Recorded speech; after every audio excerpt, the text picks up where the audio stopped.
ये राजनीति नहीं, ये सोशल मीडिया और जिस तरीके से पोस्टर वार चल रहा है, तो हमने हमेशा पोस्टर वार के माध्यम से देश की जनता को जगाने का काम किया। तो अखिलेश यादव हमेशा उसमें विरोधाभास उत्पन्न करने का काम करते हैं। अखिलेश यादव ने कोई ऐसा बयान दिया हो कि भाई हमारी पार्टी के कार्यकर्ताओं की तरफ से भी श्रद्धांजलि दी जाएगी। जब से सत्ता गई तब से अखिलेश यादव के बौखलाहट जो है कहीं न कहीं ऐसे बयान, कहीं न कहीं ऐसे उलझुल हरकतें कर रहे हैं कि हमने इसके पहले भी घुस कर मारा था। इस बार हमारा जो लक्ष्य है कि हम कराची तक कम से कम जाएंगे 40 घंटे के अंदर। लोक गायिका नेहा सिंह राठौर पर मुकदमा दर्ज होने के बाद जिस तरीके से समाजवादी पार्टी के मुखिया अखिलेश यादव उनकी हिमायत में उतरे हैं और उनका समर्थन करते हुए हर तरीके की जो संभव मदद है उसका ऐलान किया है, तो उसके बाद भारतीय जनता पार्टी के एक नेता ने भारतीय जनता पार्टी के कार्यालय के बाहर एक होर्डिंग लगाई है। होर्डिंग अब चर्चा का विषय बनी हुई है। सबसे पहले अपने कैमरा पर्सन से कहेंगे कि वो भाजपा कार्यालय दिखाई। ये भाजपा कार्यालय का गेट नंबर 1 है, यानी मुख्य द्वार है जहां से तमाम नेता, तमाम मंत्री और यहां तक कि मुख्यमंत्री भाजपा कार्यालय में प्रवेश लेते हैं। अब इसके ठीक बगल में अगर आप देखेंगे यानी गेट नंबर 1 के, तो एक होर्डिंग लगी है। होर्डिंग में अगर नरेंद्र मोदी दिख रहे हैं तो मुख्यमंत्री योगी आदित्यनाथ भी दिख रहे हैं। लेकिन अगर बाई ओर देखेंगे तो दो चेहरे ऐसे हैं जिन पर हाल ही में जो देशद्रोह का मुकदमा है वो दर्ज हुआ है। एक है लोक गायिका नेहा सिंह राठौर, दूसरी है लखनऊ विश्वविद्यालय की प्रोफेसर मेड्यूसा। अब जो पंक्तियां लिखी हैं उन पे भी अगर आप देखेंगे तो लिखा है ये अंदर की बात है, वो देशद्रोहियों के साथ है। वो का मतलब है अखिलेश यादव, और अखिलेश यादव इन दोनों चेहरों के नीचे अगर आपको दिखेंगे तो पीठ किए हुए दिखेंगे। और शमसी आजाद के द्वारा ये होर्डिंग, ये बैनर, ये फ्लेक्स लगवाया गया है। लिखा है देश नहीं झुकने देंगे, सर्जिकल स्ट्राइक याद है ना, घुस के मारा था फिर मारेंगे, आपका भाई शुद्ध भाजपाई। हमारे साथ शुद्ध भाजपाई शमसी आजाद जी। एक के बाद एक होर्डिंग, एक के बाद एक होर्डिंग, ये क्या राजनीति है?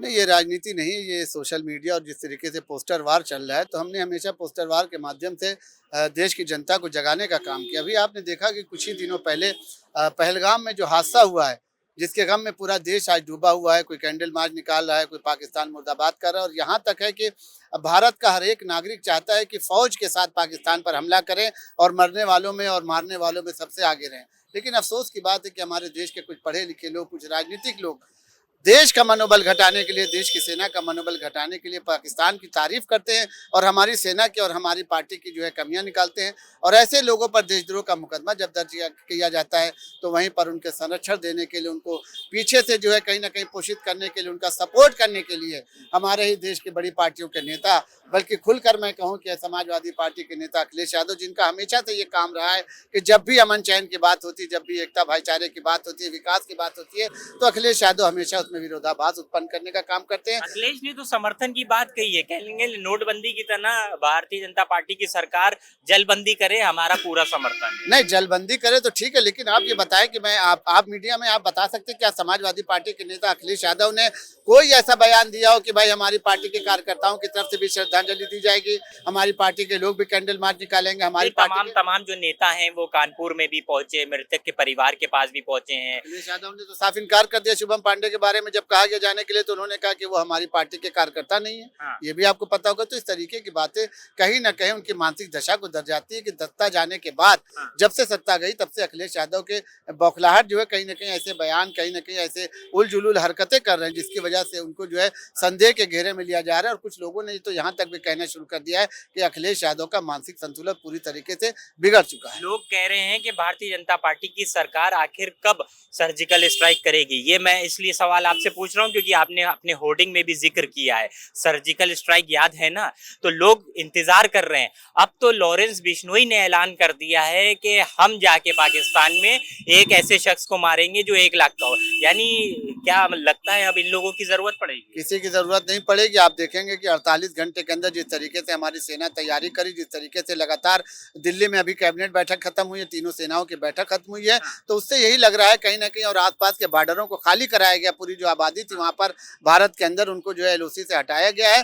और अब जो है कहीं ना कहीं 24 घंटे 48 घंटे के अंदर आप देखेंगे कि हमने इसके पहले भी घुस कर मारा, तो इस बार हमारा जो लक्ष्य है वो ये है कि हम कराची तक कम से कम जाएंगे और घुस कर उनको कराची तक की जाने की बात बिल्कुल है। पाकिस्तान में घुसेंगे तो कराची तक ही हम जाएंगे और इस बार आर पार की लड़ाई होगी। 24 घंटे या 48 घंटे? 48 घंटे के अंदर। 48 घंटे, ठीक है। तो ये शुद्ध भाजपाई यानी शमसी आजाद हैं और अल्टीमेटम दे दिया है, भारतीय जनता पार्टी के नेता हैं, इनकी सरकार है और कह रहे हैं कि 48 घंटे का अल्टीमेटम दे दिया है।